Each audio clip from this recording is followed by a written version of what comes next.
Temujja kujula nkyavaamu emboozi ezinyumukira kataawo ndi katone bode naye tonga kino najja nakyo bwe nali nzaalwa munjagadde ne munzizaamu amaanyi naye ate gye nkomye okkaaba okunjagala ne munsuutanga kimpisizza omulogo naye bananvuluga era nsigala njiya wamma mwongera amaanyi. Nze Spice Ssegawa ly'erinnya lyange. Abaagalwa nakedde nzije mbayimbire kuba nakyeyama okuva lwe nnaabasiibula siyinza kugayaalanga ate nakyeyama ekyo gattako obulabufu ekyo kyava gye nazaalibwa ewaffe eyo buli asoma okalwera mwawufu wasaayo okkongo oyagala n'akufumbira. Nze Ssegawa Emmanuel kati erya Spice lyo lyava ku mulimu gye nnaanyizibwa ku birungo eby'okukozesebwa ku restaurant wenkolera. Nze nkolera Kalungu era nzaalibwa Kalungu Nabutongwa Luwanga. Ndi muyimbi wa kadongo kamu ate mwagala nnyo.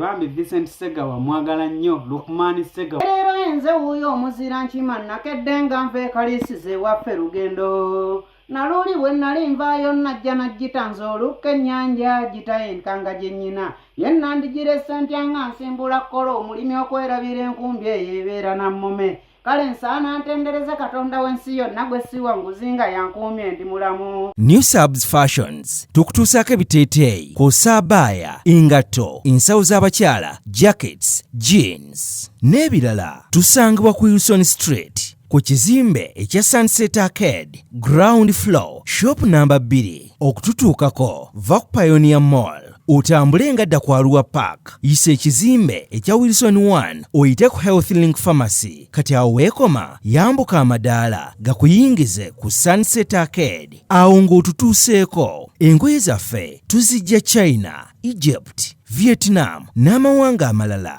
Omukyala omwambazi omulungi ayambala naffe. Muntu wange oyo ye Spice Ssegawa, amanya ge amatuufu ye Ssegawa Emmanuel, nga yeegomba nnyo Lukman Ssegawa edda gwe twali tumanyi nga Vincent Ssegawa. Era oba oliawo agamba nti singa Katonda aba amusobozeseza ye ayagala abeere nga atambulira mu bigere bya Lukman Ssegawa oba Vincent Ssegawa oli oweewaffe, nti baali basobodde okubeera nga basisinkana ne banyumyamuko ng'abantu. Era Vincent Ssegawa n'amutegeeza nti ebyokuyimba wandibadde obivaako kubanga temuliimu kalungi. Bambi Vincent Ssegawa mwagala nnyo Lukman Ssegawa. Bambi Vincent Ssegawa mwagala nnyo Lukman Ssegawa. Yaŋŋana n'okumuyita Vincent. Ayagala musajja mukulu Lukman Ssegawa. Njagala nnyo ennyimba ze ate naye ng'omuntu mwattu mwagala. Temujja kujula nkyavaamu emboozi ezinyumukira kataawo ndi katone bode naye tonga kino najja nakyo bwe nali nzaalwa munjagadde ne munzizaamu amaanyi naye ate gye nkomye okkaaba okunjagala ne munsuutanga kimpisizza omulogo naye bananvuluga era nsigala njiya wamma mwongera amaanyi. Olwo baswalire ddala ngaawe mulira mu bantu balamu gundi oswala nga wowe mudde baseke ne wabula waseke enseesunga n'okuyomba n'oyo atakuddamu owunzikopo ye kyekyo ekimala empaka ng'okenekera w'abaakuza emitwe ng'emmamba bawulire waatoola n'owoobwonga obutatoola. Nze natondebwa ndi musiriso nvuma n'osamba ne siwuuna.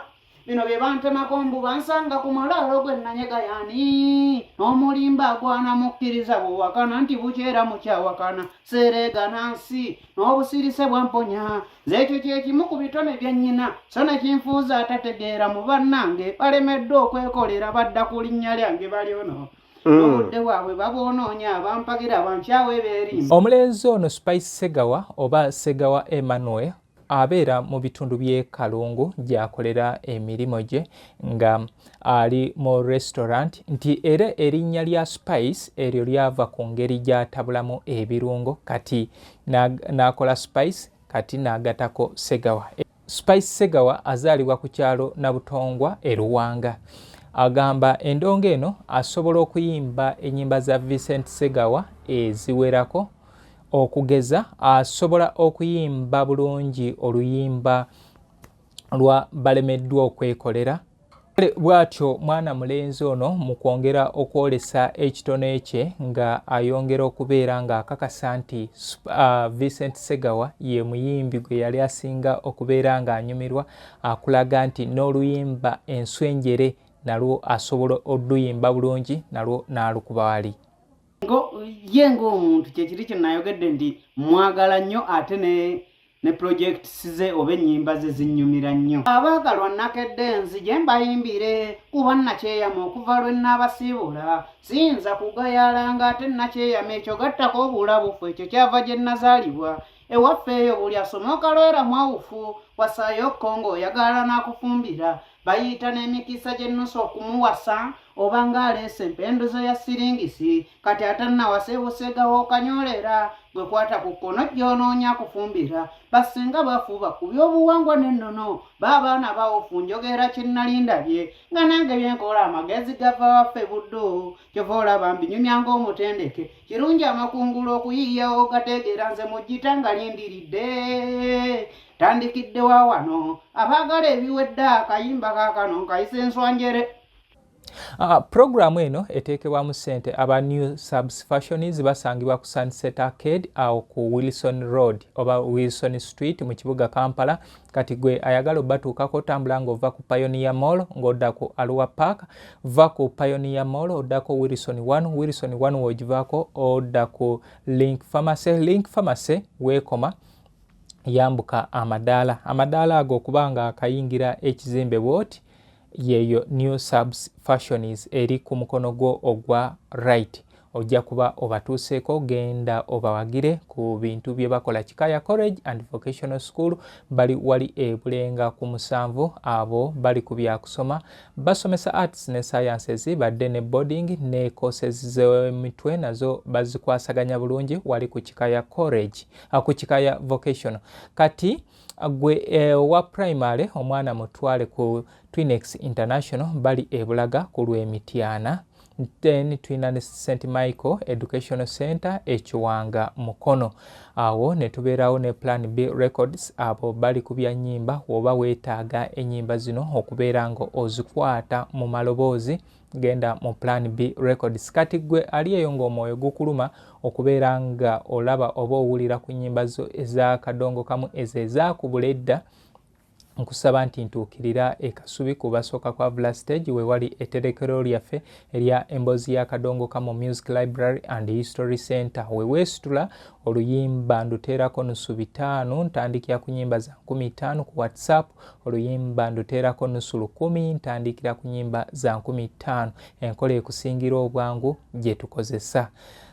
Kati eyeetaaga ebivvulu eyeetaaga amaziika oliwa radio oba TV oyina kyobeera oyagala okwongera okukuka kadongo kamu naawe osobola okuntuukirira oba tekyansanyusa era nali musinkanyeko nembanga amwekulukunyako muga nti muganda wange lwaki todda n'oyimba ennyimba zooka zanyumiranga nnyo abantu naŋŋamba sidda mu kuyimba ebyo bya sitaani mwattu bwe yaŋŋamba bw'ati nentandika nga nze nempulira nga kinkakatako ng'omuntu kuba kye yasembayo okuŋŋamba yaŋŋamba nedda nti okuyimba gwoba oyagala yimba naye okuyimba okusomozebwako kungi naye okusinga nze okunkwatako ng'omuntu kwa mirundi ng'esa.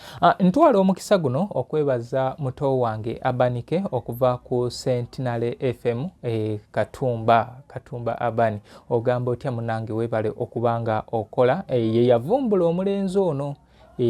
omulenzi ono n'amuwa omukisa okubeera nga amuteeka ku mitimbagano era nange we nalabira awo n'angamba n'omuzungu oli waddembe okozesa story yange okubanga ogyongerayo mu bantu n'omwana ono naye abeere nga asobola okubeera nga oba oli awo ategeerekeka. Kale tukyali ku Spice Ssegawa oba Ssegawa Emmanuel eyeegomba ennyo Vincent Ssegawa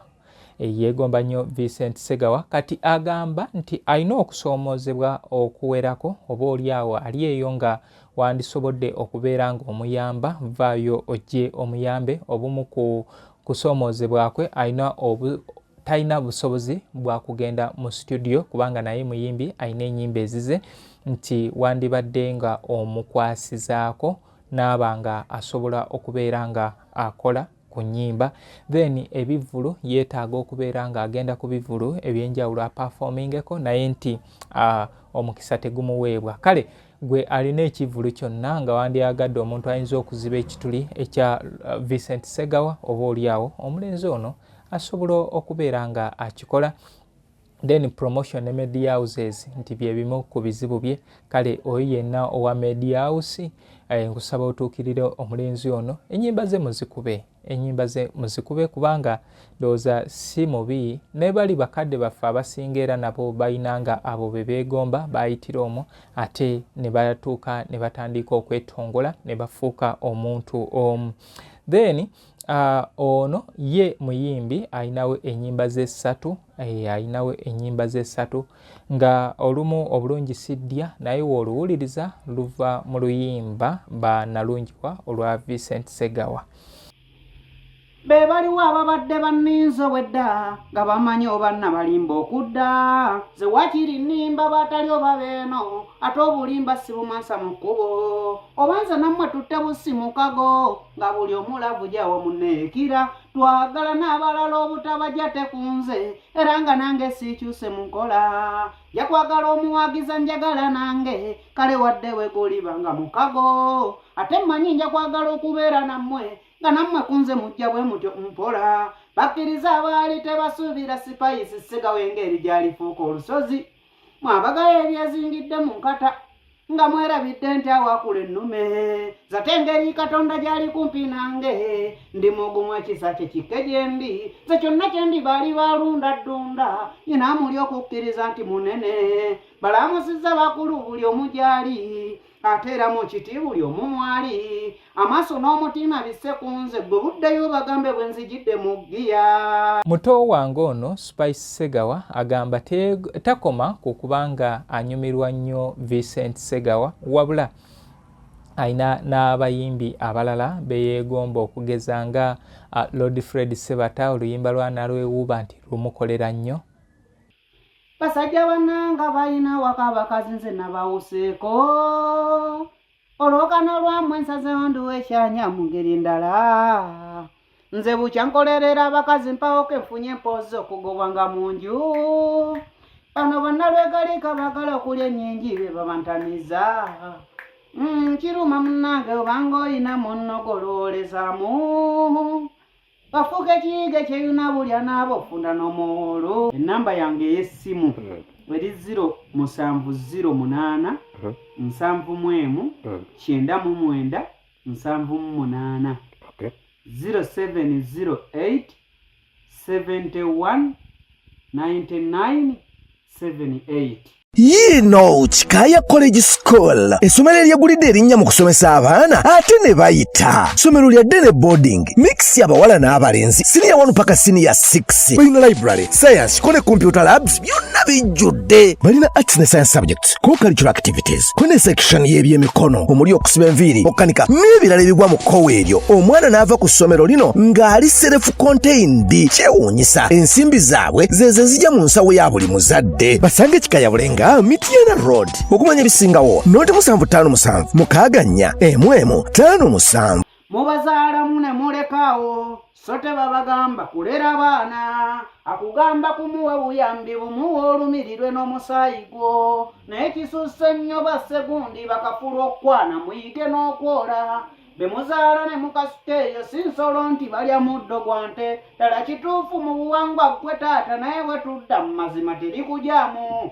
bakuyita batataata nti taata Luusi ng'ovaako kko lyokka bali eyo wakimanya mukazi wattu yazaala ebintu ne bikyukamu kati kuyiiya buli kimu okifuna kati kacwano wakola wubyo basuula beeramu gw'olesa okupatika naye mukyala ekyakumeza agalevu kiki wakwana oyagadde kati rabirira naye tamuzaala ekka bali eyo ayambala ekyobugoye tobuguze okuva mu buwere bwe mazima agemeddwa ne bwe kuba kulya balyanga naye ggomanyi tobawaayo kantu alwala toyagala amasimu gakkubirwa bwe bakusaba fiizi wetuva ku luyimba lwa Nalwewuuba ayina akagaali olwa Wire Mulwana Mukaabya nti nalwo oba oliawo lumunyumira asobola oddujja kuno n'alutuusa kuli. Kale muntu wange nkugamba nti ngoberera ku Facebook, TikTok ne YouTube nkusaba nti subscribinga, commentinga, sharinga tusobole okubeera nga emboozi zino tuzongerayo ate mu bantu abalala. Kale katugende mu Lukman kale katugende mu Spice Ssegawa oba Ssegawa Emmanuel nga atuyimbira ezimu ku nnyimba za nga atuyimbira ku nnyimba za Vincent Ssegawa okugeza nga Sappule.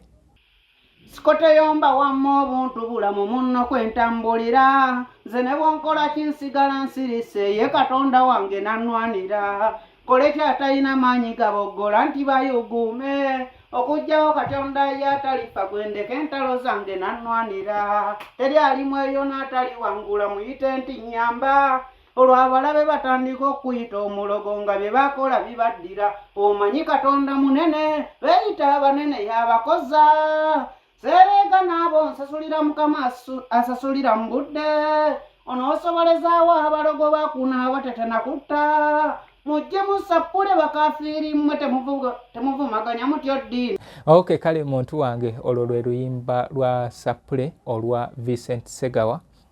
Lwalinga lwa lutalo naye byamala ne bikka. Kati takomaawo alina n'ennyimba endala nga Lwera, ekyatusomesa Lwera olwa Vincent Ssegawa lwakyaka nnyo kubanga meeya yalina Bannabuddu era lwali Lwera n'amugamba ayongerezeeko, kati ono najja ne luno. Eyasuza obubi mmakeera k'omusuulira, siteredde omukwano gwammwe gwe gunsumbuwa, kubanga mundi ku mutima ate kati kinze mbakedde kuba emmeeme gyesulokeera nga mmisa, teri ssanyu lisinga lyayagala amwagala, tugwaddula okuba nze munnemya n'okwebaka, kiringa ng'okuzannya n'omuwala akwagala, yeetega n'engwala olw'obutakusumbuwa, mukkirize nti mwafuna Ssegawa abaagala, solonga okwemanya kw'Omungu yakunsaasira, ozza ate abafaanana nga bano mbeetamwa, bowuubira jjambo kweyuna olugendo lwo, gaba ku ludda olinawooza vamo otubuuze, kyokka ensi eno obugaana n'akuyita okweraga, baako ne gyendagaana eby'ennyenderera, kale bwe nkuwuubira jjambo giddemu tonyiigira, manye okuyomba eyo nayo ndwadde mbi, naye nga ddagala ate bw'opima by'oyombera, ekyo kimaze kankole ekyandeeta nabo mbawadde eddagala erivumula abaamalo. Kati n'abeera n'oluyimba olulala ameefuga mu bufumbo, nalwo katuluwulirizeemuko tulabe ku Spice Ssegawa aluyimba atya. Ne leero enze wuuyo omuzira nkima nakedde nga nva ekaliisiza ewaffe lugendo, naluuli bwe nali nvaayo najja nagitanza olukka ennyanja gitayenkanga gye nnyina, ye nandigirese ntya nga nsimbula kkola omulimi okwerabira enkumbi eyo ebeera nammume, kale nsaana ntendereze Katonda w'ensi yonna gwe siwanguzi nga yankuumye ndi mulamu, ettendo gwe nnyina okumuwa n'okumuddiza lwaki simugulumiza bwe mbanga ndi musomi ddala, ne bye sinnafuna ddunda nsaba nsasire nfune mu kuyimba kwange bwe mbanga nsomesa baddubu, fukamidde ku maviivi gange nga nsiima emmeeme gye wampa ennungi okuwola empeera y'ekibi, ye nga nandirabye okufuna omutima gw'ekkomu nsimbalaba nga munne bw'azifuna atuula bya bbulu. Ze Spice Ssegawa ndi mutendeka malala gannema abo bonsanze ojjanga ne tunyumya, jagala nnyimba olwaleero gambe nti owange twafuna Ssegawa twamala mu mpaana embisoko.